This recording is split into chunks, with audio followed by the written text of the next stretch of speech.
हाल ही में हमारे देश ने एक नई उपलब्धि हासिल की है और वो है नीट के पेपर्स का लीक होना।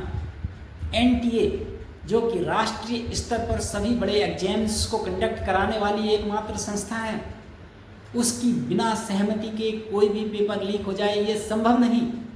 लेकिन क्या एनटीए में बैठे अधिकारी और कर्मचारी इतने अयोग्य हैं कि वो पेपर्स की गोपनीयता को बरकरार नहीं रख सके? एक व्यक्ति ये कह रहा है कि हम बच्चों के पैसों को वापस कर देंगे और जब री एग्जामिनेशन होगा तो उनसे फीस नहीं ली जाएगी।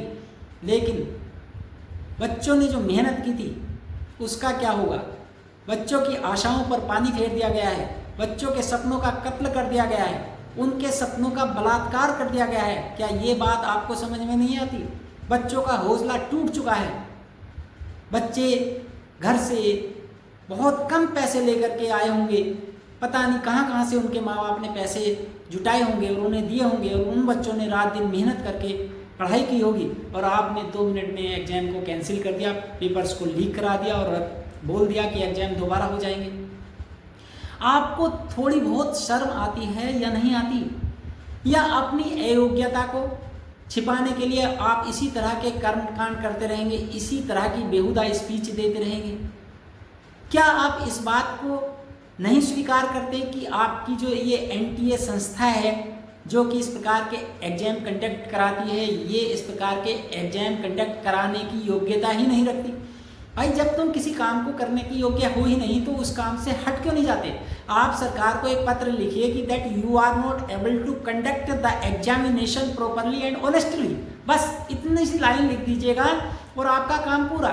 आपको टेंशन लेने की जरूरत नहीं है। लेकिन इस प्रकार बच्चों के भविष्य के साथ खिलवाड़ तो मत करिए।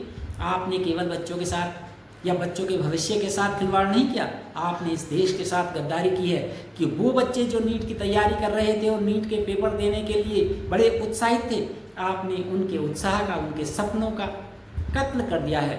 ये बच्चे देश का भविष्य हैं और आप जैसे लोगों की वजह से ही हमारा देश आज पीछे जा रहा है। आपको पता है कि खान सर जैसे टीचर, अलग पांडे जैसे टीचर्स आपकी कितनी आलोचना कर रहे हैं। ये पढ़े लिखे लोग हैं जो बच्चों को आगे बढ़ा रहे हैं, बहुत कम फीस लेकर के बच्चों को पढ़ा रहे हैं ताकि हमारा देश आगे बढ़े, और आप जैसे चंद अधिकारी बच्चों की टांग खींच रहे हैं, उनके सपनों का कत्ल कर रहे हैं।